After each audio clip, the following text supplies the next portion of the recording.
Hello दोस्तों, आप सभी का स्टडी सपोर्ट जी के चैनल में स्वागत है। आज हम पॉलिटी के प्रैक्टिस सेट स्टार्ट कर रहे हैं, जिसमें हम पॉलिटी के टॉपिक बाय टॉपिक क्वेश्चनों को कंप्लीट करेंगे। तो आज के वीडियो में संविधान की प्रस्तावना से जुड़े महत्वपूर्ण प्रश्न करेंगे। तो दोस्तों, बिना टाइम वेस्ट किए वीडियो को शुरू करते हैं। अगर आपने अभी तक चैनल को सब्सक्राइब नहीं किया तो चैनल को सब्सक्राइब कर दीजिए एवं बेल आइकन को दबा दीजिए। तो चलिए शुरू करते हैं। तो दोस्तों, पहला प्रश्न देखते हैं। भारत के संविधान की प्रस्तावना किससे आरंभ होती है? हम भारतवासी। भारत एक धर्मनिरपेक्ष राष्ट्र है। संविधान लागू होता है। न्याय, स्वतंत्रता और समानता। तो इसका सही आंसर होगा हम भारतवासी।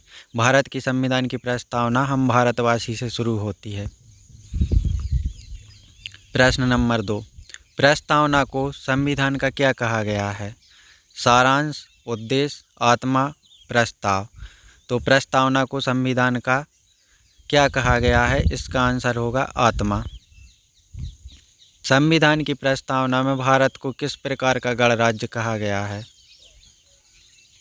समाजवादी, धर्मनिरपेक्ष, लोकतांत्रिक, उपरोक्त सभी। तो इसका सही आंसर हो जाएगा उपरोक्त सभी। हम भारत के लोग किसका प्रतीक है? न्यायपालिका का, जनता की संप्रभुता, संसद की शक्ति, संविधान सभा। तो इसका करेक्ट आंसर हो जाएगा जनता की संप्रभुता। प्रश्न 5। प्रस्तावना में कितने प्रकार के न्याय की बात की गई है? 1, 2, 3, 4। तो इसका करेक्ट आंसर हो जाएगा 3। न्याय के 3 रूप कौन कौन से हैं? सामाजिक, धार्मिक, आर्थिक, राजनीतिक, धार्मिक, सामाजिक, सामाजिक, आर्थिक, राजनीतिक, आर्थिक, सांस्कृतिक, राष्ट्रीय। तो इसका करेक्ट आंसर हो जाएगा ऑप्शन सी, सामाजिक, आर्थिक, राजनीतिक। प्रश्न 7। भारत को धर्मनिरपेक्ष शब्द कब जोड़ा गया? तो जो भारत के संविधान में की प्रस्तावना में धर्मनिरपेक्ष शब्द जोड़ा गया, वो कब जोड़ा गया? तो यह है 1950, 1975, 1976, 1980। भारत के संविधान में जो प्रस्तावना है उसमें धर्मनिरपेक्ष शब्द 42 में संविधान संशोधन 1976 द्वारा जोड़ा गया। तो इसका करेक्ट आंसर हो जाएगा ऑप्शन सी, 1976। प्रश्न 8। संविधान की प्रस्तावना किस संविधान संशोधन द्वारा बदली गई थी? तो संविधान की जो प्रस्तावना में संशोधन किया गया था वह 42वां संविधान संशोधन 1976 द्वारा किया गया था। प्रश्न 9। संप्रभुता का अर्थ क्या है? विदेशी नियंत्रण, स्वतंत्र निर्णय लेने की शक्ति, न्यायालय की सर्वोच्चता, राष्ट्रपति की सत्ता। तो इसका करेक्ट आंसर हो जाएगा ऑप्शन बी, स्वतंत्र निर्णय लेने की शक्ति। लोकतंत्र का तात्पर्य क्या है?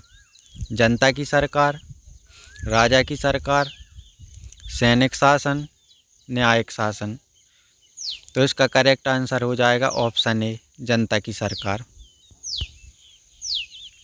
गणराज्य का अर्थ क्या है?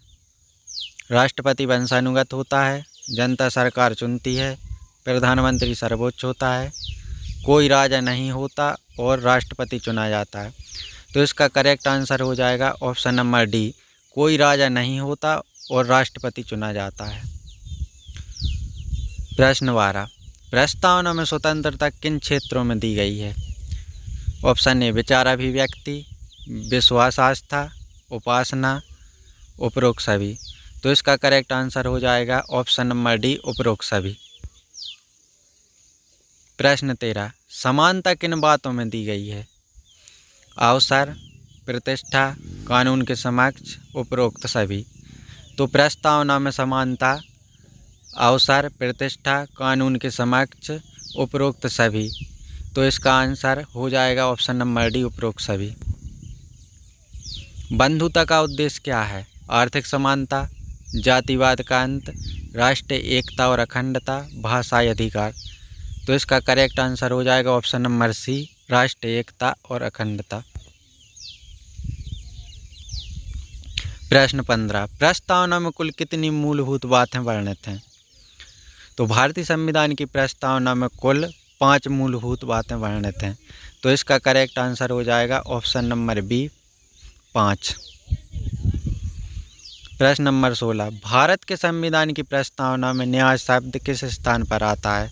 तो भारत के संविधान की प्रस्तावना में न्याय शब्द पहले स्थान पर आता है। इसका करेक्ट आंसर होगा ऑप्शन नंबर ए पहले स्थान पर। प्रश्न 17, प्रस्तावना में प्रयुक्त उद्देश्य शब्द का अर्थ है? संविधान का उद्देश्य, भारत का लक्ष्य, सरकार की नीति, लोगों की शक्ति। तो इसका करेक्ट आंसर हो जाएगा ऑप्शन नंबर ए संविधान का उद्देश्य। प्रश्न 18, किसने कहा था कि प्रस्तावना राजनीतिक कुंडली है? जवाहरलाल नेहरू ने, डॉक्टर भीमराव अंबेडकर ने, के.एम. मुंशी ने, सुभाष चंद्र बोस ने। तो इसका करेक्ट आंसर हो जाएगा option number C, K M. Munshi ji ने कहा था कि प्रस्तावना राजनीतिक कुंडली है। प्रश्न 19, संविधान की प्रस्तावना किस प्रकार लागू की गई थी? कानून द्वारा, राष्ट्रपति के आदेश से, संविधान सभा द्वारा, जनता के वोट द्वारा। तो इसका करेक्ट आंसर हो जाएगा ऑप्शन नंबर सी, संविधान सभा द्वारा। संविधान की प्रस्तावना संविधान सभा द्वारा लागू की गई थी। प्रश्न 20, भारत एक संपूर्ण प्रभुत्व संपन्न समाजवादी पंथ निरपेक्ष लोकतंत्रात्मक गणराज्य है, यह कथन किसका है? प्रस्तावना, अनुच्छेद 1, मौलिक अधिकार, नीति निर्देशक तक। तो भारत एक संपूर्ण प्रभुत्व संपन्न समाजवादी पंथ निरपेक्ष लोकतंत्रात्मक गणराज्य है, यह कथन प्रस्तावना का है। तो इसका करेक्ट आंसर हो जाएगा ऑप्शन नंबर ए प्रस्तावना। तो दोस्तों ऐसे ही मोस्ट इम्पोर्टेंट टॉपिक के वीडियो पाने के लिए चैनल को सब्सक्राइब कीजिए एवं वीडियो को लाइक कीजिए।